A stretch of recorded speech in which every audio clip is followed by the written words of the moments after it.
Hello again, guys. I'm back, and this time I want to review a little bit of information with you and also ask for some feedback from you guys.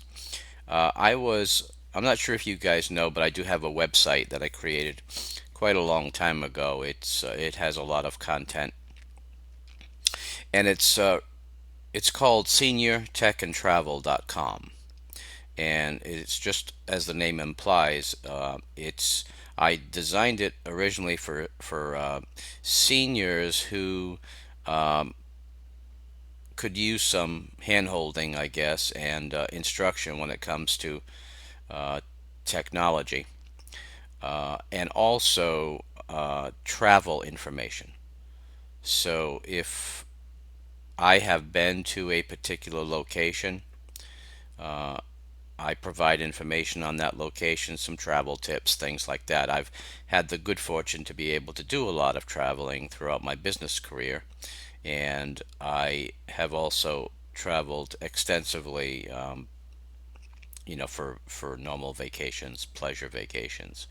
And so I've documented a lot of those trips on the website and also some technology. So the reason I bring that up is if you click on my Google Plus page, you'll see that I have my website listed there. And I was reading an article on bounce rate. Now that's the bounce rate is how often someone clicks on your website and immediately leaves. And they immediately leave for a variety of reasons. And so the goal is to keep your bounce rate low. You want people to stay and look at the content that you have on your website. So, as I was reviewing some information to try to fine tune my website, um, I came across this article that I found helpful and humorous at the same time. And it's at kickofflabs.com. It's called Bounce Rate 14 Ways You're Driving People Away from Your Landing Pages. And it was a pretty interesting article. I am originally from New England, as I have mentioned, and I currently live in the South, North Carolina. And this article, I'll read you a little bit of it, but basically it says, ever walk into a bar and know very quickly that you shouldn't order anything there? And that's happened to me a few times. But So he goes on to say, I'm from a small town in Massachusetts. For a summer living outside of Atlanta, that simply made me a northerner or a Yankee boy to the locals, so I had to pick my watering holes carefully in the evenings. It was one of those nights the heat from the pavement was still radiating off the road well past sunset, enough to make me sweat just walking from my car into a bar I'd just discovered. From the outside, I could see some TVs and a glowing sign for wings. Sounds good, right? But something was off as soon as I walked in the door. I was greeted by a large, gruff-looking dude wearing a Confederate flag. The TVs were blaring NASCAR. Above the bar were five $20 Confederate bills with a sign that said, Keep your Confederate money, South gon' rise again. This was probably not a good time to have been wearing my Boston Red Sox hat, which I am wearing a Boston Red Sox hat, as a matter of fact. So this story illustrates that if someone isn't happy with your website, as is the case with this bar, the person obviously turned around and left the bar rather quickly, and kind of knew he wouldn't enjoy his time there. And the same thing can happen with a website. Now, this is an illustration because basically he said, I took a deep breath and walked out. I'm sure the bar had a type, but it clearly wasn't me. When I think back on it, there were all kinds of reasons I bounced. But what if I missed out on a great experience? Did I judge too quickly? What if I'd missed this? And it illustrates, as he points out, everyday people have the same experience on your website. So I was reading through because bounce rate is important to a website's overall long-term success.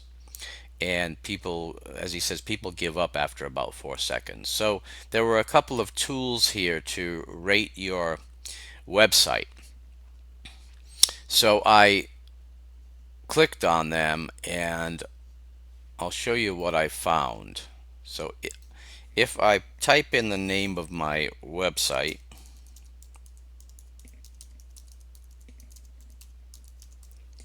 seniortechandtravel.com, and I test it, it's going to go on to do some tests. We'll come back to it in a couple minutes. But the other test site, I am also going to put the URL in there.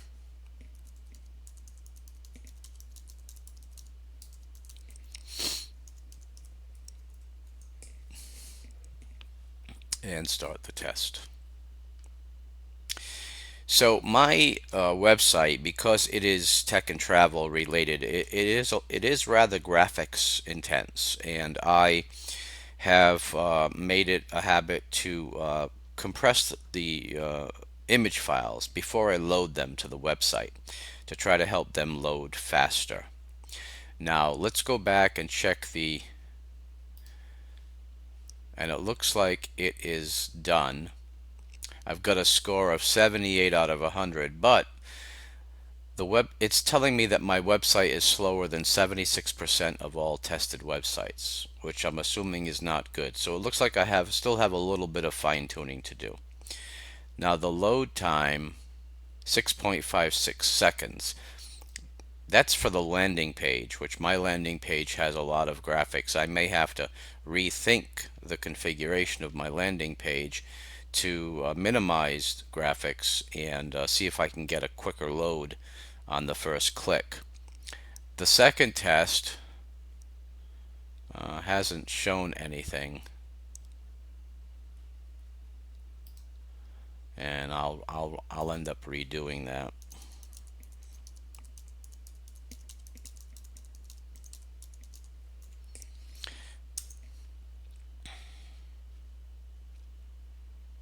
So we'll see if this, it could be that this test needs to be, I need to remain on the page while it's doing the testing, but I don't want to take up too much of your time. But so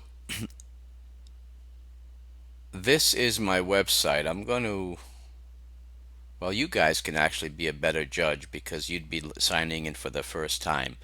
But if you go to seniortechandtravel.com, this is the website. As you can see, it's I have a lot of thumbnails on my topics, and you can see I did a review on Linux Lite 2.4 back in May. So I try to minimize the size, so I go with a thumbnail on the home page. But as you can see, because it is a travel website, a lot of graphics. But if you take a look at it, if you don't mind, sign into the website. Take a look at it, see if it's something you might enjoy. It's not really just for seniors. There's a lot of good information on travel topics and some technology, some product reviews. So if you would be so kind as to take a look, let me know what your impressions as far as how fast the site loads, whether or not you think I need to make any changes. I do value your opinion, and I'd like to get some input from people who actually have visited the website. So if you don't mind doing that, I am going to do my best to get that load time down to somewhere around 3.5 to 4 seconds. As it is, I've got all my graphics compressed. The size of the files have been reduced. I resize every photo before I upload it to my site. I've got various categories around the USA, New England, New York City, and then in Europe, England, Germany, Italy, Paris, Spain, Switzerland. A general travel topic, general technology. I'm a huge Beatles fan, so I did do the trip to Liverpool, and so I've got that documented in here. I've got product reviews, and then I've got a category for miscellaneous. I've also got social website links. Sign up for the newsletter, and you can also follow me on StumbleUpon and BlogLovin or any of the normal social websites. Now, I do have SiteLock reviewing my site every day to make sure there is no malware, and I've got a search icon, and then there's also a listing of categories and recent posts and comments. So if you wouldn't mind taking a look and passing along some feedback on that, I'd certainly appreciate it. You'll see that my passions are travel, technology, and music. And so I'll get into that in a few future videos. But I thought I'd pass that along and ask for your feedback on that if you would be so kind. Um, that's about it for this video. Take care, guys, and I will see you next time.